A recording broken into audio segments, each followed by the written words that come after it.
আসসালামু আলাইকুম রহমতুল্লাহ। সুপ্রিয় আলোর আলোকিত পথ চ্যানেলে আপনাদেরকে স্বাগতম। আশা করি মহান রব্বুল আলামিনের অশেষ মেহেরবানি ও দয়ায় আপনারা সকলেই ভালো আছেন।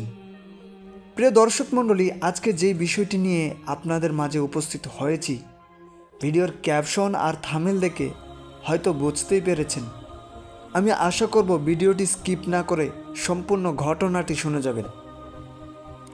একটি বিশ্বস্ত কুকুরের ঘটনা। কুকুরটি এতই বিশ্বস্ত ছিল যে মহিলা প্রায়ই তার বাচ্চাকে কুকুরটির সাথে একা বাসায় রেখে টুকটাক কাজ সেরে আসতেন এবং ফেরার পর প্রতিবারই তিনি দেখতে পেতেন বাচ্চাটি কুকুরটির সাথে নিশ্চিন্তে ঘুমাচ্ছে। এমনই একদিন উনি নিজের বাচ্চাকে তার বিশ্বস্ত কুকুরটির কাছে রেখে শপিং করতে গেলেন। শপিং সেরে বাসায় ফেরার পর সে দেখতে পায় বীভৎস দৃশ্য। সে দেখতে পায় তার পুরো বাসা লণ্ডভণ্ড হয়ে আছে। বাচ্চাটিও তার নিজের খাটে নেই এবং বাচ্চার কাপড় চোপড় ছিন্ন ভিন্ন হয়ে সারা বাসা ছড়িয়ে আছে, আর ফ্লোরের জায়গায় জায়গায় লেগে আছে ছোপছাপ দাগ। প্রচণ্ড আতঙ্কে মহিলাটি তার বাচ্চাকে হন্যে হয়ে খুঁজতে শুরু করলো। ঠিক তখনই সে তার বিশ্বস্ত কুকুরটিকে খাটের নিচ থেকে বের হতে দেখতে পায়। রক্ত তার মুখ থেকে এমনভাবে বেয়ে পড়ছিল যেন এক্ষুনি কোনো সুস্বাদু খাবার খেয়ে উঠে আসে। তখনই মহিলাটি আর বুঝতে বাকি রইল না যে কুকুরটি তার বাচ্চাকে খেয়ে ফেলেছে। তখন সে মহিলাটি দ্বিতীয় কোনো চিন্তা না করে সে তার বিশ্বস্ত কুকুরটিকে হাতুড়ি দিয়ে পিটিয়ে মেরে ফেলল। এরপর সে খুঁজতে থাকে তার বাচ্চার শরীরের অংশ আদৌ কি বেঁচে আছে কিনা।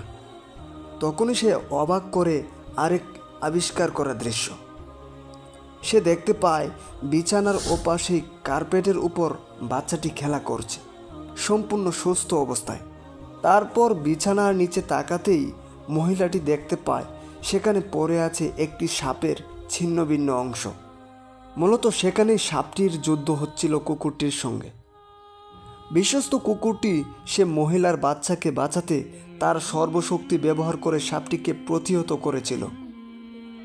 মহিলাটি সব কিছু বুঝতে পারলেও ততক্ষণে অনেক দেরি হয়ে যায়, অর্থাৎ ততক্ষণে কুকুরটি মরে যায়।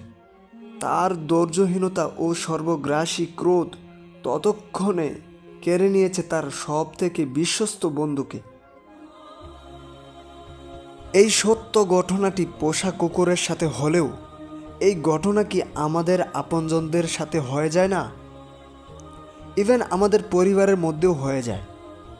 তাই পরিস্থিতি বিচার করার জন্য সর্বদা ধৈর্য ধারণ করুন এবং অহেতুক ভুলগুলো এড়িয়ে চলুন। এতে আমাদের নিজেদের ভুলে আমরা যেন আমাদের এমন কোনো আপনজনকে আর যেন হারিয়ে না ফেলি, আমাদের পরিবার যেন ভেঙে না পড়ে।